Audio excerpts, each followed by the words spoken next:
Bismillahirrahmanirrahim. Hari Jumat adalah hari pilihan di mana Allah Subhanahu wa taala telah menjadikannya sebagai hari raya bagi kaum muslimin. Allah Subhanahu wa taala memerintahkan kita sebagai umat Muhammad sallallahu alaihi wasallam untuk memuliakan hari ini, melakukan yang terbaik di hari ini.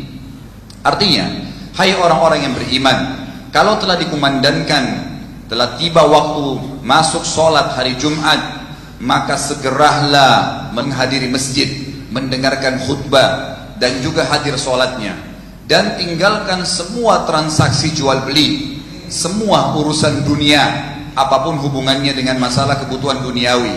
Itu pasti lebih baik bagi kalian kalau kalian mengetahuinya. Kalau seandainya kalian sudah selesai mengerjakan sholat Jumat, kembalilah menyebar di muka bumi untuk mencari karunia dari Allah. Silakan kembali dengan urusan dunia kalian.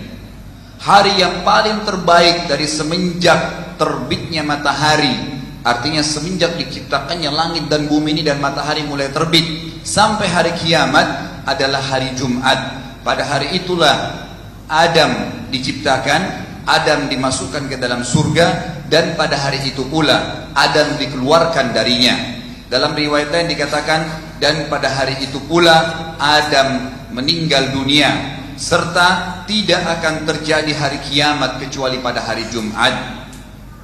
Juga dalam hadis yang lain, riwayat Imam Muslim dengan sanad yang sahih, Allah menjadikan hari Jumat sebagai hari pengampunan antara Jumat dengan Jumat yang setelahnya.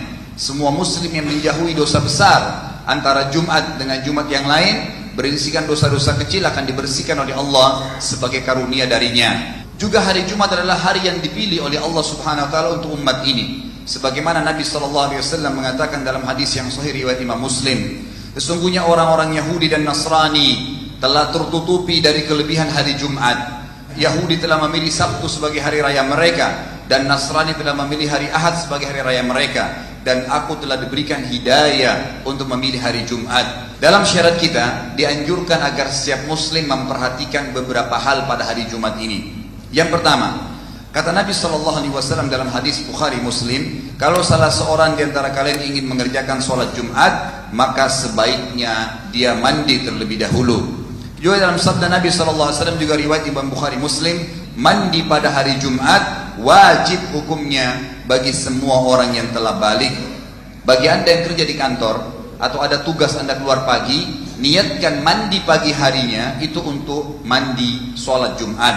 Barang siapa yang mandi pada hari Jumat seperti mandinya dia pada saat junub, sebagian ulama hadis mengatakan disunnahkan bagi suami istri untuk berhubungan biologis, kemudian mereka mandi junub di pagi Jumat, yang digabungkan niatnya dalam hati dengan mandi sholat Jumat. Kemudian dia datang di awal waktu, apa yang dia dapatkan? Dia akan dicatatkan seakan-akan berkurban dengan seekor unta. Unta itu nilainya tidak kurang, yang paling murah 3.000 real rupiah. Jadi real kurang lebih kalau rupiahnya sekitar di atas 10 juta rupiah. Seperti kita berinfak sebesar itu dicatatkan dalam buku amal kita. Siapa yang datang di waktu yang kedua setelahnya, seakan-akan dia dicatatkan telah berkurban dengan seekor sapi. Dan siapa yang datang di hari Jumat di waktu yang ketiga, seakan-akan dicatat baginya dia telah berkurban dengan seekor domba jantan yang bertanduk.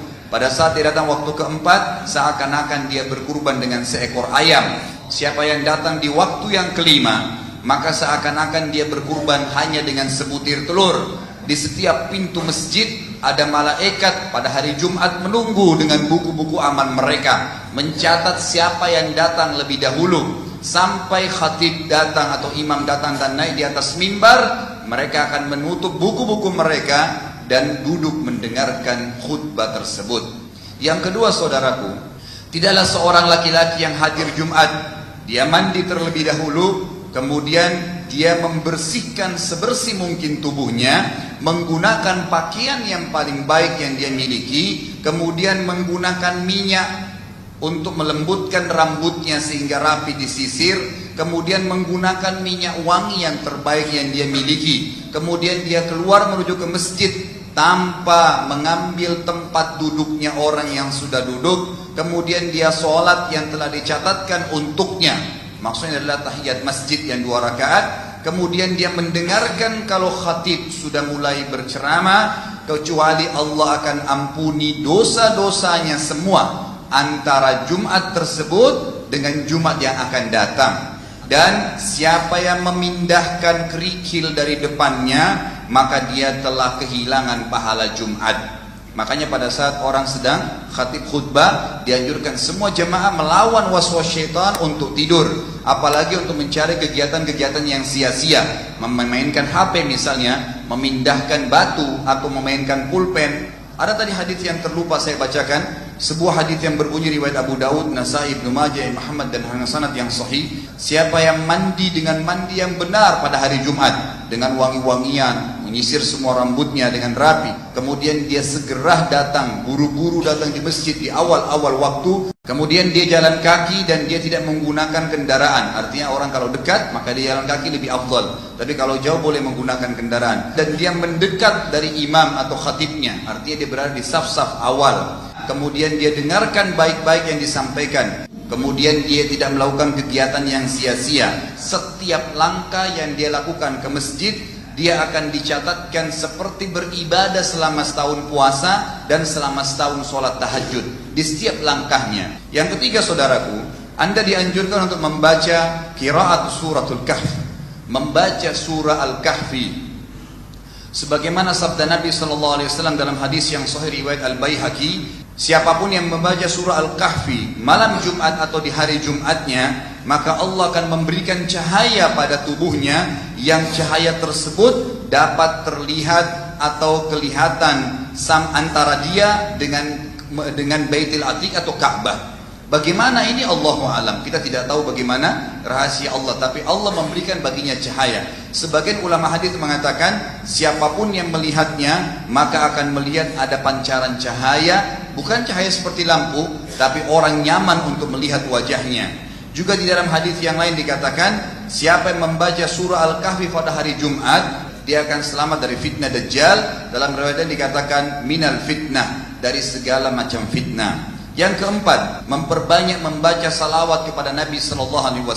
Sebagaimana sabda beliau dalam hadis sahih riwayat Abu Daud, sesungguhnya hari yang paling afdal, yang paling baik, yang paling Allah cintai, yang paling banyak berkahnya, yang kalian lalui adalah hari Jumat. Maka perbanyaklah membaca salawat untukku pada hari itu. Sesungguhnya semua salawat kalian untukku akan disampaikan kepadaku. Dari hadis ini berarti pelajaran besar juga, Nabi SAW tidak hadir lagi di dunia sebagaimana difahami oleh kelompok Syiah, tapi yang benar adalah Nabi SAW dihantarkan kepada beliau salawat yang kita bacakan alaihi salatu wassalam. Yang kelima dan yang terakhir adalah memperbanyak berdoa kepada Allah Subhanahu wa taala. Karena pada hari Jumat ada waktu pasti diterima doa seorang hamba. Sebagaimana dijelaskan dalam hadis Bukhari Muslim, sesungguhnya kata Nabi SAW ada waktu di mana hari Jumat itu, tapi tidak ditentukan kapan. Ada khilaf di antara ulama sebagaimana kita jelaskan nanti. Tidak ada seorang muslim pun yang menyampaikan hajat apa saja kepada Allah, terutama kalau dia sedang melakukan sholat, kecuali pasti Allah akan berikan kepadanya. Lalu Nabi SAW memberikan isyarat dengan tangannya menandakan bahwasanya waktunya sangat sedikit. Kemudian ada dua buah hadis yang merupakan selisih di antara ulama kapan waktu yang mustajab doa itu. Disebutkan dalam hadis riwayat Muslim. Pendapat pertama dan berpegang pada hadis ini mengatakan adalah pada saat khatib sedang duduk di mimbar, terutama di khutbah kedua, sampai diiqamahkannya sholat. Makanya khatib dianjurkan untuk berdoa di khutbah kedua, dan ini termasuk tempat diterimanya doa. Kemudian yang kedua adalah waktu asar sampai terbenam matahari, dan ini pendapat kedua berpegang pada hadis riwayat Nasai. Di hari Jumat ada 12 jam, maksudnya mulai dari subuh sampai, atau mulai dari malamnya sampai menjelang subuhnya atau sampai menjelang Jumatnya. Ada waktu, pada waktu tersebut tidak ada muslim pun yang berdoa kepada Allah kecuali Allah akan terima. Dan kejarlah waktu yang mustajab itu di waktu asar.